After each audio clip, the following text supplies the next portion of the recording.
Hello, everyone. My name is Josh Henschke, obviously, since you're following me on Twitter here.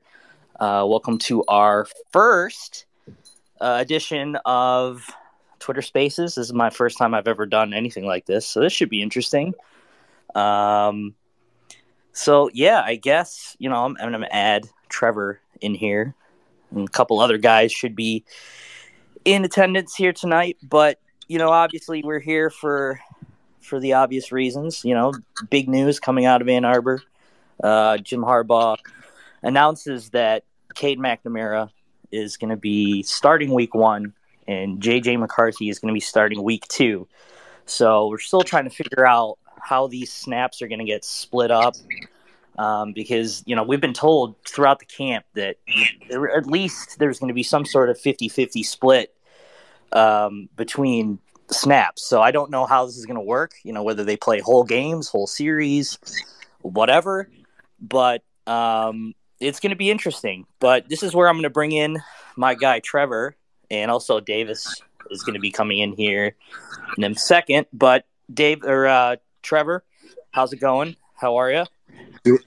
Doing well, man. I'm in my element. I love depth chart stuff, so this is great. Yeah, there's plenty to talk about. So it looks like we have a couple of requested users here, so let's get them in so you can talk about what's going on here. So let's see. We'll bring in Xander Woods. Let's see what Xander. How's it going? It's going better, knowing that Jim Harbaugh is, I think, giving the most fair of fair shots to both quarterbacks. So, As a Michigan fan, I'm absolutely elated. Yeah, I think, I guess it kind of depends on your view of the whole thing because, I've seen favorable replies to this, unfavorable replies to this, but, at the end of the day, you can only play what the schedule lays out for you. So, yeah, Colorado State and Hawaii aren't the biggest, I guess, sample size in a sense of opponents, but, I think you're 100% right. You get two equal starts, two guys doing their own thing, leading the offense. I don't know what that offense is going to look like, whether it's, there's going to be some differentiating between, the likes of Cade and JJ and how they operate the offense. But yeah, I think, this is the fairest that you could probably get out of this whole situation. And, may the best man win. Yeah, I don't know what that's going to look like. What if Cade scores 35 against Colorado State and then JJ leads them to 45 points against Hawaii the next week? What does that equate to? I don't know, but it's going to be a really interesting situation. I don't envy the position that the offensive staff is in. So, I guess Davis is here. Davis, what do you think about the situation? And then we'll get Trevor's thoughts. Yeah. So, one thing that I find so funny, and it's almost like we see it every time that something's announced, there's like 100 different ways people are taking this. And some are like, oh, this favors JJ. Oh, this favors Cade. This is the staff being loyal to Cade. It's like, no, we have no idea what this is about. We have absolutely no idea. But we're gonna see in the next 2 weeks. We're gonna know. And I think it's a great thing. Personally, you got to think that this helps the team overall find the guy we want, and I think we should really be excited for what's to come this next 2 weeks.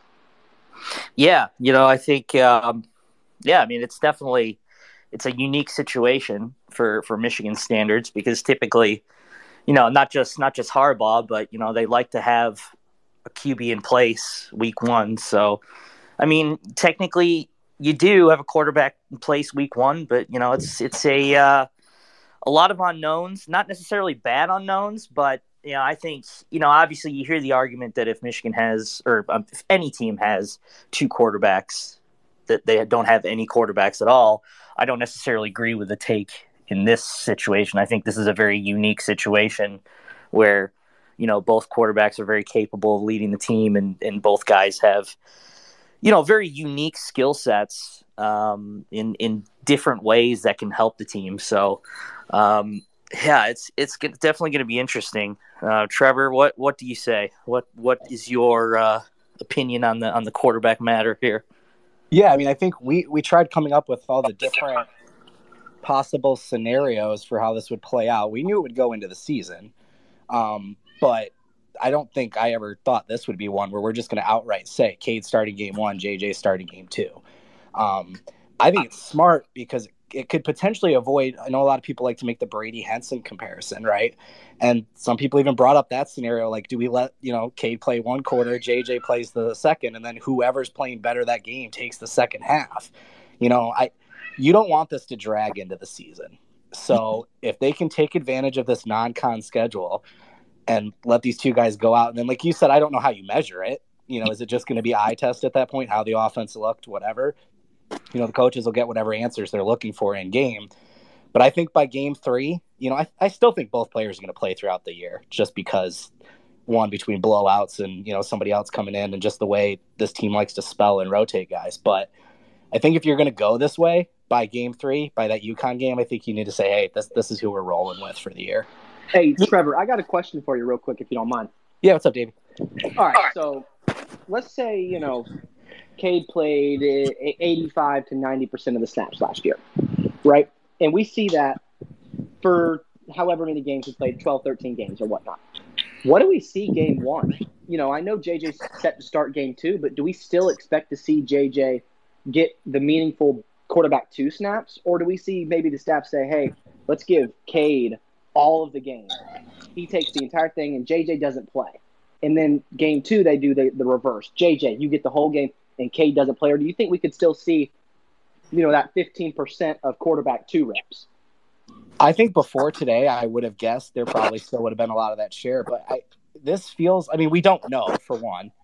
For 2, I think one of them is going to take over in the third quarter. If Cade's starting and it's a blowout by the third quarter, they're not going to make Cade play all 4 in a blowout, right? Or maybe Davis Warren comes in. I don't know, But I think this, because something Harbaugh said interesting to me, he said the words starter and backup. Like, we're going to figure out starter and backup. That makes me think that maybe they don't want to do the 2 QB deal, and they're going to give each QB a full chance. Like, go out there, be the guy, and then we're going to make a choice. So if that's what this tryout, for lack of a better term, is, well, it's not really fair to Cade if he's having to come out for, a JJ package or whatever. So I don't know, but I'm leaning towards they're going to give each guy, whether it's a full half or, however long they need to be into the game. But I think they're going to give each guy a full shot, so they don't have to worry, about on a 3rd and short or first down, looking over to the sideline to see if the other guy's coming in. Yeah, I think that's probably the most fair scenario out of the whole thing. Because, there's also momentum that plays a factor in it as well, because if you're going to do, right, one drive each or however you want to split it up, let's say Cade has the hot hand going into the second quarter, and then you look at the playbook and go, oh, it's JJ's turn to go out there. That's and JJ's cold.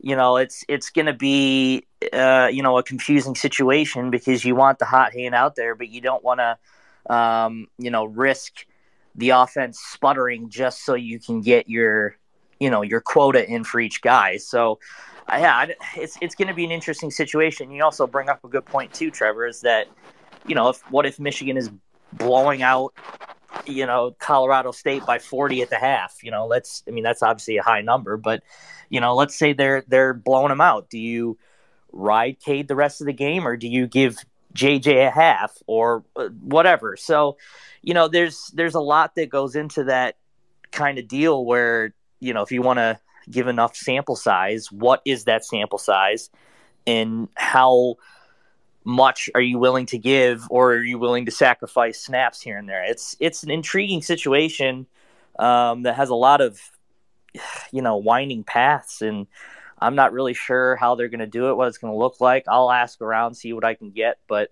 I was told throughout this whole camp that they wanted to do like a 50-50 scenario. Obviously, in a game situation, you can never truly go according to plan. There's always things that happen that, that disrupt your game plan and things like that. So I don't know if they can truly do a 50-50 snap, but we'll see. It's going to be really interesting. But I'll Xander's requested to back in. I'll bring him back in, and then after that we'll see if there's any more questions that want to be asked, and then we'll turn to the rest of the depth chart here. But Xander, welcome back. What you got for us? Oh, no, I was just gonna ask real quick before I was to say anything. Are you guys rotating speakers, or is it just speakers up? We're kind of just talking. we don't really have a system. It was kind of an emergency thing. This is our first one, so. Oh, okay, cool. You can ask any one of us a question. So. Oh, okay. It was more so a question, but it was really more so of a statement that I really don't think JJ should play the first game just to make it as fair as possible. I know one of you guys said something like if it is a blowout, they should bring in the backups like a Davis Warren or an Alex Orji, just because I feel like you would be cutting into the other guy's reps to make it the most fair and just to get the best results. You cannot play the other quarterback. Now, unless one of them is just stinking the game up, of course, but like that's just sure. Far-fetched considering the level of the opponent. But right, if everything goes to plan, how at least we see it, the other quarterback shouldn't touch the field that game.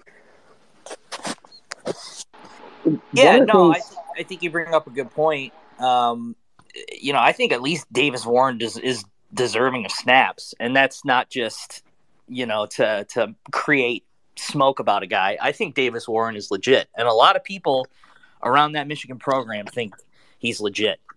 I've been told multiple times that they think he could start at least 8 different Big Ten programs. That's how highly they think of him. So I think Michigan lucked out a little bit. They have kind of a good amount of riches in their quarterback room outside of JJ and Cade. So I think I think you're right. I mean, there's a fine line between giving a guy enough snaps, but also cutting into a guy's work to show that he's wanting to be the starter. So it's going to be interesting. I mean, we'll see if there's anything more that comes out during this week, but I think you're right. In a way that I don't think JJ should start or not start. Excuse me. JJ should play week 1 in order to kind of preserve a good enough sample size for the coaches to look at. Just how I feel like Cade shouldn't play week 2. And of course, there's variables to it as well. I mean, obviously, if either guy stinks it up, I mean, you're going to want to have a guy in there to back him up and replace him. But, considering, Michigan is fortunate this year with their first 4 games are really, they should be layups. So hopefully, knock on wood for the fan base that, this stinking it up situation isn't part of the equation. So maybe we'll get one last word in from Davis and Trevor, and then we'll kind of move on to the broader scope of the depth chart here. So Davis, what are your final thoughts? So one of the more interesting aspects to me, I'll almost stick with your conversation topic of momentum. JJ's going to be starting a night game under the lights. 8 p.m. prime time against Hawaii. Now it's on Big Ten Network. It's not on any major platform or anything. But we're talking about under the lights game. That's a big spotlight for him. Sure. And what happens when, let's say, Cade plays well, right? Now, for granted, we don't think Cade's really the guy that's going to go out there and throw 350 yards and 5 touchdowns. That's just not what he's been, while he's been at Michigan. What if JJ does go out there and both quarterbacks play well, but the last thing you have is a night game that's going to be super hype, high energy, and that's the last bit of momentum you have before going into week 3, and you just saw JJ McCarthy put on a great performance. What is the number, or what has to be seen for the staff to say, let's ride this momentum instead of what we had prior? That's the question I have. I mean, And that's something that, honestly, I'm not sure anybody knows. I don't even know if the coaching staff knows that. Right. It's one of those situations. How do you prepare for, to take your starting quarterback who played, started 13 games for Michigan last year? How do you take him out, put in another guy for a night game under the lights in Ann Arbor, and then replace him if he plays well? I just don't know what the qualifications are and what they're looking for when it comes to this. It's a little baffling, but it's something I'm here for. So. Yeah, Trevor, what do you have to say about that? I think Davis brings up a good point. I mean, what is the number? Is there a magic number? Is there a magic threshold that JJ or Cade has to reach in order to be the guy? I mean, there's a lot of variables there. So I don't know if Trevor's still up. He's here. There he is. What do you have to say? Yeah, I think I know the answer to this, and we're looking at it the wrong way. They're not going to measure the quarterback. They're going to measure the offense, right? You got to remember Matt Weiss is a very analytical guy. He cares about efficiency, and he cares about this offense, how it moves the ball, right? So I don't think they're going to get done and look and go, well, Cade completed this percentage or had this many yards or this many touchdowns or whatever. I think Matt Weiss, Jim Harbaugh, Sharon Moore know what they want this offense to look like, and they're going to go out there and whoever runs the offense the best, whatever that looks like to them. I don't think it's going to be straight stats for JJ or Cade. I think it's going to be, look, we know what we want this offense to look like. We've had a full camp now. I think they have an idea of what the identity needs to be, and whichever QB meets that threshold, I think is going to be the guy who gets the job. Davey's got a good point. JJ is going to be starting with a night game crowd. It's going to be a different environment. Yeah. But I think Matt Weiss is going to go back in the office. Him and Jimmy are going to look down and look at some spreadsheets, and they're going to be talking about yards per attempt and a lot of analytical stuff. And there's going to be eye tests too. But I don't think it's going to be which QB looks better. I think it's going to be when did the offense look better? Right. Yeah, and a fun little anecdote about JJ's start too. It's also Michigan's biggest recruiting weekend of the year. So, maybe I saw you spreading that conspiracy. I put on my tinfoil hat on the boards and said, hey, maybe this is Michigan trying to showcase a dynamic offense during its biggest recruiting weekend of the year. Obviously that's not based on anything, and that's just a joke, but it is interesting. It's an interesting anecdote. But, before we move on, I do want to bring in our guy, Dennis. I saw that he was wanting to speak, so we'll give him the final thought on the QBs before we move on to more grand scope of the depth chart. But if anyone else has any questions, feel free to chime in. This is your floor to talk, and we're happy to talk and answer any questions that you have. So feel free to chime in if you have any questions. We'll be happy to speak to you. But Dennis, the floor is yours. Oh, well, man, I'm excited to be on with you guys. It's an honor, my friend. It's an honor. Hey, we've been hammering the quarterbacks for so long, and then I'm just sitting back, after Northwestern beats Nebraska, and I, identified them with those 12.5 points, and I'm thinking, man, what a great pick, what a great start to the college football season. And then, you go and drop this bomb, or, Harbaugh drops this bomb.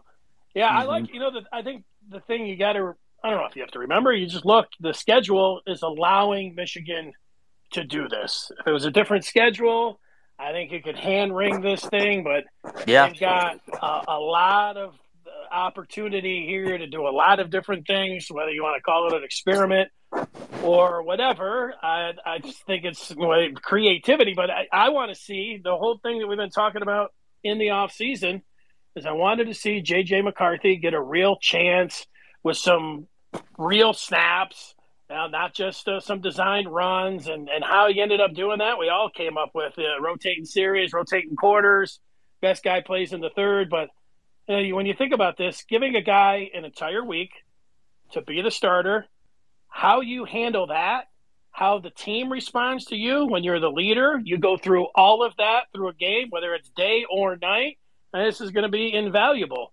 And I know this, that I think, Trevor, they're going to have all the analytics and everything else, but the fans, they will know who they think should be the starter. Yeah. And Harbaugh better follow. If McCarthy comes out and plays really well, and then they're going back to some kind of 95-5 split, once they get into October, the fans will riot when they get back for that Penn State game. So, but this is put them out there, give them a chance, and this feels to me, now that I sit here and listen to you guys go over it, it seems like the most fair chance. It's totally different when you're under pressure of being the starter and the other team's allowed to hit you. Yeah.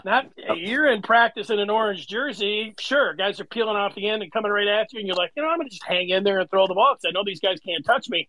Mm-hmm. And sure enough, it's Colorado State and Hawaii, but these guys are going to be trying to rip your head off. Way different. And so to be able to go through, I don't remember who it was who said, they should get the entire game or however it works into the second half, because you want the halftime as well. You want the coaches to go through all the different things and the adjustments that they're going to put out there, how you're able to handle that and get out there in the third. If the game, is out of hand in the fourth quarter, then you go to your other backups. And Davis Warren would be fine. So sure. I like it. The more I look at it, and it's definitely created a Saturday night buzz that I wasn't expecting. Yeah, no, absolutely. And I think you're spot on too about the fans. I don't think anything that these guys are going to do between week 1 and week 2 is going to change the mind of the fan base. If you're Team Cade, you're going to be Team Cade after week 1. If you're Team JJ, you're still going to be Team JJ after week 1, and you're going to be even higher on Team JJ heading into week 2. So, we'll ultimately see how it kind of breaks down in terms of overall gameplay. But, I don't think these next 2 weeks are going to do a whole heck of a lot in terms of convincing people if they're on the opposite side of the spectrum wanting to get their guy to start. So, it's going to be interesting. It's going to be fun to watch. It's coming up quick, and it's going to be interesting. So, well, if I could say one last thing, sure. Even if you are you're Team Michigan, right? If you're a Michigan fan, right?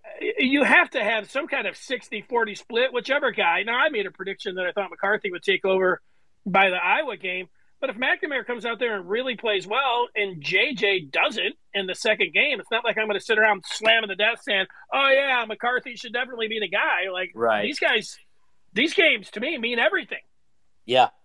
No, you're right. This is when it counts. So, ultimately, you want the best guy who's going to lead your team to win and repeat the things that you did last year. So, there's there's going to be a lot of moving parts these next 2 weeks. As I said before, I don't envy Jim Harbaugh and Matt Weiss making this decision.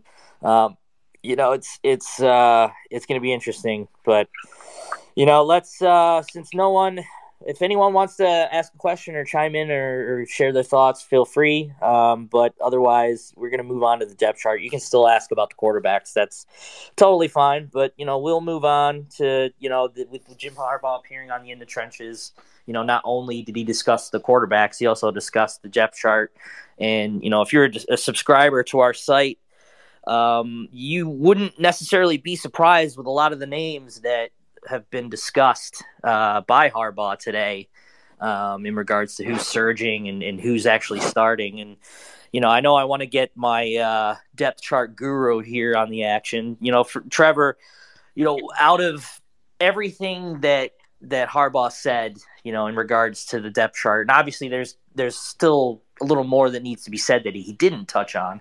But, what would you consider, I guess, your biggest – not necessarily surprise, but a name that was mentioned or a factoid that he mentioned that kind of made you raise your eyebrows a little bit? Yeah, I think I've got two, one on each side of the ball. So number one for me, like you said, we've been hyping up Mason Graham all off season. Yeah, he's probably in a non-COVID world, Mason Graham's a 5-star. I think that really impacted a lot of his rankings and how people saw him. So, but knowing he's literally starting, because Michigan runs a lot of 5-man fronts. So what Harbaugh essentially said is when we've got 2 edge out there, Morris, Upshaw, Harrell, one of those 2, the 3 inside guys are going to be Mozzie, Jenkins, and Mason Graham. So that's putting him ahead of Rayshon Benny out the gate, week 1 freshman. So I'm not shocked because we knew the guy was a player, but starting week 1, Mason Graham, really impressive from him. And I mean, that's got to get you optimistic. On the offensive side of the ball, same thing. I think we've been talking about the wide receiver room. We knew it was 10 deep. You have been all over the Peyton O'Leary hype all camp, obviously. To not only know, like, okay, yeah, he's part of these 10 guys, but he said he is the backup X receiver behind Cornelius Johnson. Yeah. Like, that's a big role, man. So, and Harbaugh loves his comparisons and dropped a Cooper Kupp out there. So, yeah, right. not putting too much pressure on the kid. But, yeah, right. No pressure, kid. Yeah. I mean, we knew the top 5 were going to be CJ, Roman, Bell, obviously, Anthony. Yep. And then AJ Henning, obviously. But yeah, hearing that O'Leary's that high up in the rotation, that might have been a little, maybe Darius Clemens has been getting too much hype, checking him a little bit. He's obviously going to play, but yeah, I thought the name drop of O'Leary as a backup and then Mason Graham as a starter, those were the two, again, maybe not surprises, but eyebrows went up for sure. Sure. Yeah. I know, and I know Harbaugh doesn't really like to single guys out when it comes to, how things shape out, who's performing well. But I was mildly surprised that Kenneth Grant wasn't the first freshman mentioned. Not necessarily that it's a bad thing that he wasn't. I mean, obviously he did mention him and he's going to play. But right. I would have personally, from what I heard, I would have penciled in Kenneth Grant above Mason Graham, but it would have been close. There's not much separation there, which is a good thing. And it's funny because we were asked on the board whether this, with Mason Graham and Kenneth Grant, rising the depth chart, whether that's a bad thing for the overall depth of the defensive line. And I think it's the complete opposite. You've got 2 young guys fresh out of high school coming in and rising the depth charts. I mean, both of those guys are studs. I mean, it's not like these guys still need to add like 30, 40 pounds onto their frame. I mean, these guys came into Michigan physically ready, which is, they're unicorns. I mean, Kenneth Grant especially, unicorn, 6'4", whatever he is, 3, whatever, dude's a beast. Both of these guys are going to play, and I don't think it's a bad thing that these 2 guys came in and will play over the likes of Rayshawn Benny, who, by the way, I heard was having a really good camp. So Harbaugh called him out too. And he did. Yeah, you're right. Harbaugh called him out and said he's having a good camp. I mean, the thing with Rayshawn Benny is that what we've heard is that he just comes in and works. I mean, he doesn't necessarily steal the spotlight. He just comes in and gets the job done. That's why you don't hear his name much, because he's just solid. He's consistent and he gets the job done.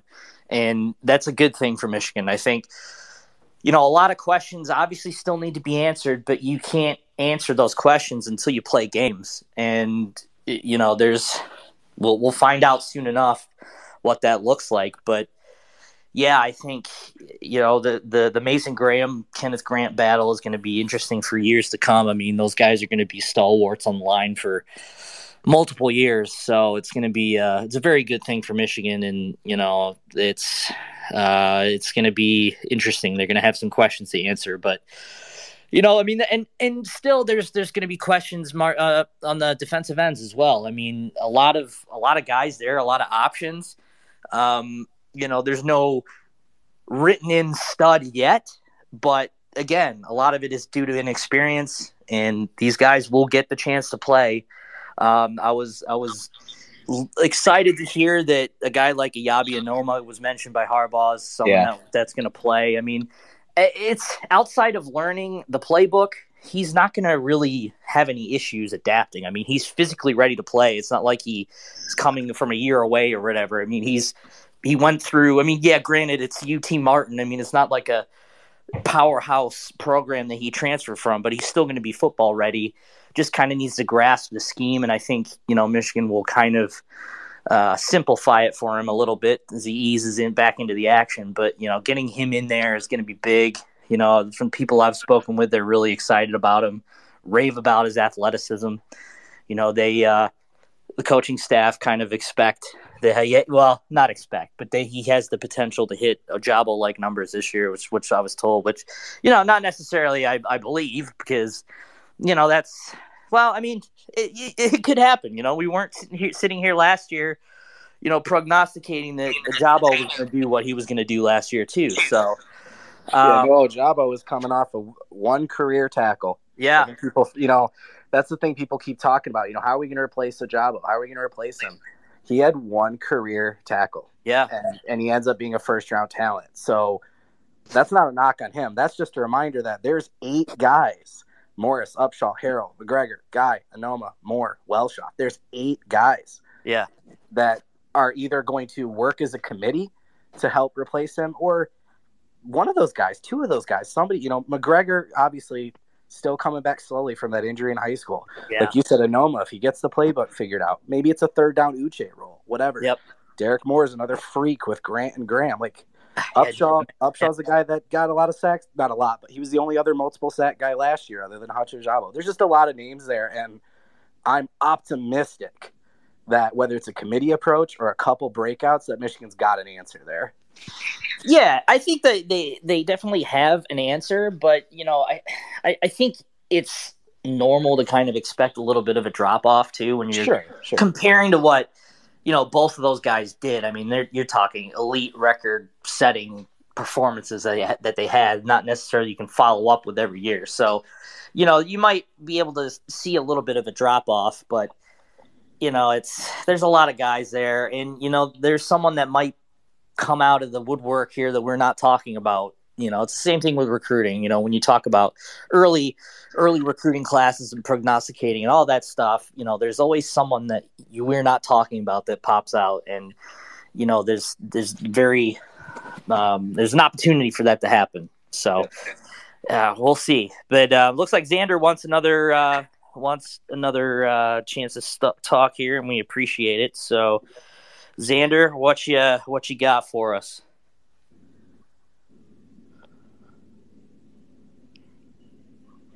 Oh, he's on mute. Xander, you there? Yep. There he is. Yep.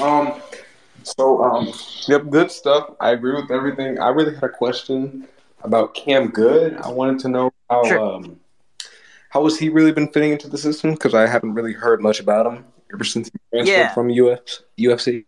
Yeah. Yeah, no, that's a good question. We didn't even mention about him, too. I mean, Harbaugh did mention that he's been ascending as of late, and that's kind of the same vibe that we've been getting. It's that he was a little bit of a slow start as he adjusts to life at Michigan, and but he's been really coming on. He'll be from what I've been told, he'll be a great depth piece at the defensive line, and he'll play. I don't think it's like a Jordan Whitley situation from last year where he only had like 5 snaps all year, but he will definitely play. But yeah, I mean, it's kind of like a slow burn with him. You know, you might see him come along, you know, halfway in the season once he starts figuring out things. But he's another guy that's definitely going to play. A lot of guys that brings experience who can kind of help Mason Graham and Kenneth Grant along as things progress. So yeah, there's options there. So, you know, for Trevor, what do you think? What do you think of Cam Good's overall outlook this year? I think, I mean, based on what Harbaugh said and some other things we've heard, I think right now you got to pencil him in as the backup nose behind Mozzie. I don't think Mozzie's going to come off the field a lot, though. That's going to be that's going to be really what and the whole thing, you know, when you compare Graham and Grant, you know, again, Graham's that third defensive end in that set. So the guy that's going to come off the field the most out of Jenkins Smith and Graham is Graham. Sure. While Kenneth Grant is with Cam Good backing up Mozzie. So Grant's path to the field is just blocked by Mozzie. So no, I don't think you can compare Good and Whitley at all. I think we've heard a lot more about Good. We've seen him.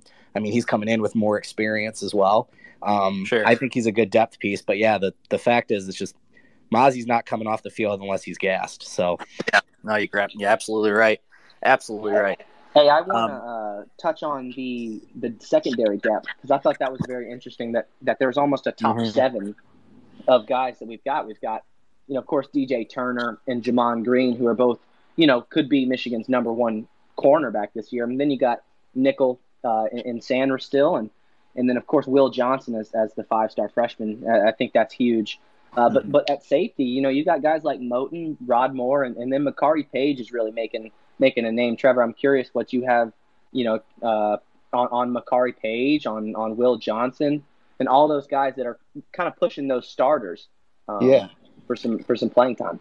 I'm going to start with Makari Page because I'm genuinely happy for him.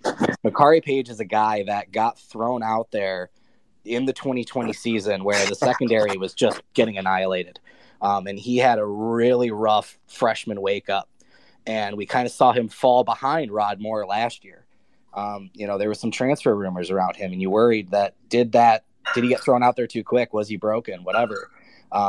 Michigan runs a lot of 3 safety looks, and we found out tonight Makari Page is the 3rd safety. Josh has had a lot of good intel all camp that Page has been looking good, so I'm not shocked by that. But that's a great sign. That means that, between, Bellamy and now Jay, and then, Klink, obviously, and now Minter getting over there, that these guys are working with the secondary. And not only are we developing guys, but maybe bringing guys back that really had some dejecting 2020 campaigns, right? So love that group. I'm going to be interested to see, because, again, Michigan does a lot of different base packages. With Rod Moore being in that Dax kind of role, which was essentially the safety nickel in previous years, now Sainristil being called out as the true nickel, that's going to be an interesting dynamic if it's going to be, opponent dependent, situation dependent, but those 6 guys plus, like you said, don't sleep on Colasar. He's a senior. He's a guy. I mean, Harbaugh said he's the best special teams player, but he looked good in the spring game, and we all know what Will Johnson is and what he's going to be. He's going to play too. So losing Dax is a serious thing, but I kind of feel like the secondary could be better this year, just between Minter being secondary focused, Klink being back for a second year, and just what we're hearing about these guys. Yeah, no, I agree. Makari Page coming on strong, like as you mentioned. I mean, you've touched on it. It's a good thing for Michigan. Rod Moore being back and healthy is a good thing. Those are 2 very good guys. And you're right. I don't think people talk about the loss of Dax Hill enough. Obviously the casuals will look at his stat line and notice like the lack of interceptions or whatever, but that's not how Dax played his game. I mean, he was an excellent defender. He was always in the right place at the right time. Was excellent at breaking up screen plays, and just his play recognition was just so good that he's going to be sorely missed by that defensive backfield. There's going to be a little bit of a drop off because I don't think anyone is at Dax's level yet. I'm not saying that no one can get to that level, but obviously 1st round pick. I mean, he has the guy had elite talent, and obviously 5-star coming out of high school. It's an elite talent that it's not going to be easy to replace. So there's options there. I think that's a really good group of R.J. Moten, Rob Moore, and Makari Page that will rotate and see time. I think.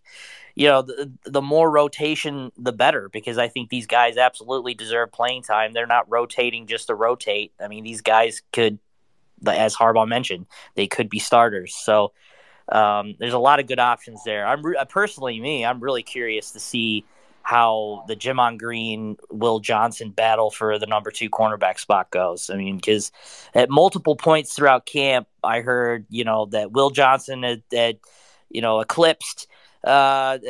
eclipsed Green on number 2 on the depth chart, and then Green took it back, then Will took it back, and then finally Green locked it down, which again is a good thing for Michigan. This isn't a bad thing that that someone like that Will Johnson kind of took over, and it's a good thing. The depth is good, and Jimon Green being the good player that he is a good thing for Michigan. So Will Johnson is absolutely going to play. I would not be surprised if he eventually eclipses Green on the depth chart. He's that good. Harbaugh mentioned today that on the podcast that he's arguably the best player. The best freshman out of all of them in camp, and I would tend to agree with that. I think the guy has the highest ceiling and the highest potential out of that entire recruiting class. And obviously, I mean, he was the crown jewel of that recruiting class. So there's a lot of good things there from the defensive side, and I think really we'll kind of wrapped up this defensive end, the defensive side of the depth chart. I mean, that really not much was discussed outside of, the wide receivers, but I guess it's definitely worth talking about. Harbaugh mentioned that, they have as many as 10 wide receivers. And, we kind of touched on Peyton O'Leary earlier, being a guy who's backing up Cornelius Johnson as a walk-on, which is impressive in a crowded room. But, I want to bring in Mr. Brandon Justice here, just arrived, casually, better late than never. But I want to bring Brandon in because, he's been a big fan of multiple wide receivers on that depth chart. So, Brandon, why don't you give us your thoughts on, the receiver depth and, what Harbaugh said about the receivers as a group. And again, if anyone has any questions or has a statement to make or whatever, feel free to chime in. We're happy to have any and all thoughts here. But with that being said, Brandon, you have the floor. Take it away. What are your thoughts? Well, it's nice to talk to you too, Josh. Appreciate that. I got stuck by 2 trains, but I'm here. So, I've been talking about Darius Clemens since he signed. I've just been enamored with the profile and the upside. And I honestly like just how polished he was in high school matched with the physical attributes that he brought in as a freshman. On top of that, we've heard how many gains he's taken, even with the physical profile he already walked in with. So he's showing he's going to continue to get better, and that's encouraging because what you don't want is for him to be at his ceiling coming out of high school and there be nothing else there because of whatever limitation he may have, whether it be with something in the weight room or maybe like nutrition or whatever it may be. But he's excelling, and that's so encouraging, and it has been throughout fall camp. So I continue to think that this guy's going to get opportunities in the non-conference that I think he's going to shine in too much, and so much so that Harbaugh won't be able to, keep him on the sideline. Like, you can't look at a guy like that and not put him on the field if he's on your team. He's just kind of an anomaly. And I've been saying that for a few months, and I think camp has showed us that.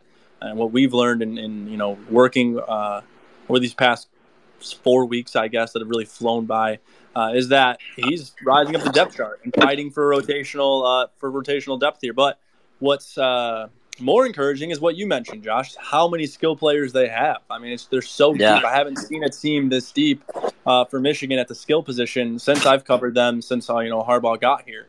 You saw A.J. Henning is a guy that people are just kind of by default not thinking of as much because there's been so much talk around Ronnie Bell coming back and, CJ's back. And on top of that, Clemens is kind of, risen out. Anything you talk about the receiving class coming in with Tyler Morrison and Marion Walker, they've been exciting. We kind of forgot about Roman Wilson and A.J. Henning, who are these deadly high-end speed, like 4.3 type of speed to throw out of the slot and through the seam or wherever you want to throw them. And they just have so many weapons at their disposal. And then Donovan Edwards, his effect as a receiver, at 6'1", he's going to go in and do things there too. So the wide receiver room is one that I don't think is figured out yet, and I don't know if that's a problem. I know some people that's going to split the room, right? Like, some people are going to think it's an issue to not have a solid rotation. Some people are going to be like, hey, this is great. Just platoon this whole thing. Let's have a blast doing it. Surely it'll work out. So it kind of all depends on where you're at on that side. I'm on the side of like, hey, these non-conference games are working out for us because not only can we learn about our quarterback competition, but this wide receiver group has got to figure out, okay, who looks best when quarterback A is in, who looks best when quarterback B is in, and how much does that flow? How's the synergy? There's just so many things to learn over these first 3 games, and I think that the wideout room will be figured out by the time they get to Iowa, because that's obviously a position where Michigan needs blockers on certain downs, but also blockers who, when they're in, they're not giving away the fact that they're in fact blocking. So I think it'll be a good race to watch. This is the most talented wide receiver room they've had in a decade plus, and I think that's been reiterated by so many people. So those are my thoughts on the receiver room. A little late, but all the same. No, it's all good. No, we appreciate it. There's really not much else to hammer on the offensive side of the ball outside of the obvious quarterback discussion that we had earlier. Trevor, Josh, do you have any thoughts? Yeah, let's talk about we didn't get any answers on the running back situation. Yeah, no, that's a good point. I was gonna bring that up too. I don't know how they're planning on splitting that up. Obviously Blake Horum is going to be wide or running. Wow, I am just having an issue right now. Running back still recovering 1. from yesterday. Yeah. Me being baby. Yeah, no, I was a designated driver last night. Thank you very much. I was not under the influence. But anyway, Blake Corum is going to be the number 1 guy. But what does that number one guy look like when you have a guy like Donovan Edwards behind him, who's, as equal to, if not possibly greater, athletic ability to Corum? And that's not a knock on Corum. That's just, Donovan Edwards being elite in terms of his athleticism. You can trot him out as wide receiver and they'd be just fine. So it's going to be interesting. I don't know how they're going to split up snaps, and obviously running back 3 is continues to be a question. Who's going to take that spot? I know the coaching staff want a guy like Tavier Dunlap to rise to the occasion and take that third spot, but they'd be fine with a rotation that involves Khalil Mullings, who was also mentioned as linebacker by Harbaugh today, C.J. Stokes, a freshman, even guys like Leon Franklin, walk-on, Isaiah Gash, another walk-on that Harbaugh has mentioned previously. So they have options at running back 3, but I don't think they have a clear short yardage guy bruising in between the tackles, Hassan Haskins type, not necessarily a Hassan Haskins replication, because that guy was just on a different level, but a guy that can, run between the tackles and get those tough yards on short yardage situations. I mean, you'll likely see, Corum and Edwards be placed in those situations, but I don't think they're those type of guys that can take those hits consistently in between the tackles. I mean, they'll run them, but I don't think they would like to have those guys out there on the short yardage, because they're more, stretch the field and play to the outside type of guys. But I'm sure they'll be placed in those bruising type situations. Blake Corum is bulked up even more than he already has. From just my assumption that he's, wanting to take on more of the brunt of tackles and picking up the tough yards, which, if that turns out to be the case and he's that guy, then that's beautiful for Michigan. That's one less concern that they have to tick off, and any depth underneath Edwards is gravy. But of course you obviously want established depth at the running back spot. So having a running back 3 will be important. But yeah, I mean, that's outside of the running back. I do have one question regarding Mullings. Sure. As you know, he's obviously a linebacker. With Nakayel Green, at least potentially sidelined for 1 to 2 games, what does it look like at linebacker right now? Yeah, that was a particularly weak spot coming into the season, and now you've got a top 3 linebacker on the team out for 1 to 2 weeks. Yeah, no, I'm glad you brought that up, Davis. From my understanding, it's basically just not a pulled hammy, but he's just Nakayel Green's got a hammy issue.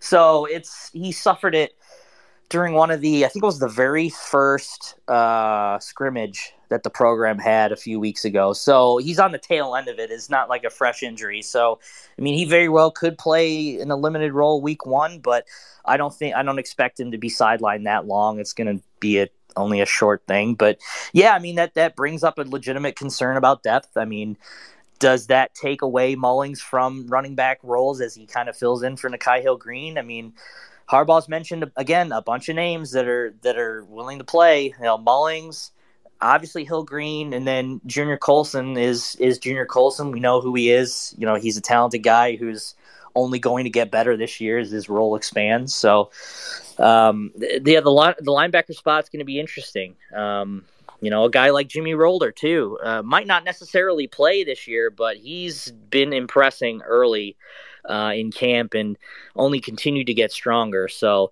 a talented multi-sport guy. Harbaugh loves his multi-sport players. So he's another guy that could see the field. Micah Pollard is another guy that could play in mop-up duty, another freshman that came in. Harbaugh really likes him. He transitioned from outside linebacker to the interior and has been doing really well, had a really strong camp. They're really excited about him. So, we'll see how it shakes out. I don't expect Hill Green's absence to be, a glaring one. It's only going to be short term, but once they get him back, I think things will be, back to normal in terms of the depth, and maybe you'll be able to extend Mullings out to get more running back snaps with Hill-Green back 100%. But yeah, I would not be surprised to see Mullings' snaps at running back, limited because of Hill-Green's absence, even though it's short term. So, yeah, I mean, a lot to consider there. Yeah, I mean, there's some options. I haven't heard from Mr. Trevor in a while. Trevor, what do you think of the linebacker depth there and what they have on both the inside and the outside? Yeah, I think a big name is Michael Barrett. Yep. He was a guy that came on late last year just because he was coming back from an injury, played a lot and really helped Michigan overcome, something MSU exposed with the substitutions, being able to keep him out there. So I think those three guys, Colson, Mullings, and Barrett, are going to be huge. I don't like pretending that like the 2022 class is going to be hits everywhere, right? But Pollard, Spurlock, and Rolder are all guys we've heard great things about in camp, and Harbaugh specifically mentioned today. So are they going to make a huge impact this year? No, they're good depth pieces. Maybe one of them makes a bigger impact like a Colson did last year, but again, just optimistic for the future. Keep in mind, too, with the secondary pieces, Michigan could go dime a lot, too, and literally just go with the one linebacker. That's one way to kind of offset this. And then a lot of those edge guys, Jalen Harrell is more of a true Sam linebacker. So, if you're doing a package where he's out there with Colson and that's your only middle linebacker in a dime package, you're going to be okay. And then also a lot of these corners, Will Johnson, and, we've brought up Keon Saab before too, but Moten and Moore and Will Johnson, these are big dudes. Yeah. Right. They can come into the box and hit guys, so Moten coming into the box as a strong safety, he can alleviate some of that linebacker, need. And that's why this defense is built on versatility. So you can put guys all over the field and get the same result out of, get a linebacker blitz result out of a safety or whatever it might be. So obviously you want Hill-Green to bounce back soon. He's a guy I think that was a little underrated last year, only had 10 less tackles than Colson. But I'm not as concerned as maybe some should be, or some are. It's going to be a group to watch, but I think the overall versatility of the defense, and also, frankly, just a coaching staff that isn't forcing players into roles anymore. They're adapting to the players. What we're going to do our defense based on what we have. I think they're going to lean on their strengths. So if they're a little light somewhere due to injuries or depth, then we're just going to see other guys at other spots step up. Yeah, no, you bring up a good point. I can't believe I didn't even mention Keon Sabb in the safeties. Yes, he wasn't mentioned. That's your dude, yeah. I know, that's my dude. I love that guy. I'm a big fan of Keon Sabb. Harbaugh didn't mention him today, but that's not meaning anything. It's just that he just simply wasn't mentioned. He's going to be in the safety rotation. He's going to play. I would put him at number 2 behind Will Johnson as top camp performers. I mean, that's even beyond Mason Graham and Kenneth Grant too. So I'm really high on Sabb. Michigan's that 22 class in general, I think, is going to be really, really good for Michigan. Obviously, a lot of guys playing early, which is best case scenario. So that's only means good things for the future. So I think we've pretty much hit the majority of this depth chart in kind of everything that Harbaugh discussed today. So if anyone has any last minute questions or anything, could be about recruiting, could be about anything at this point, feel free to chime in.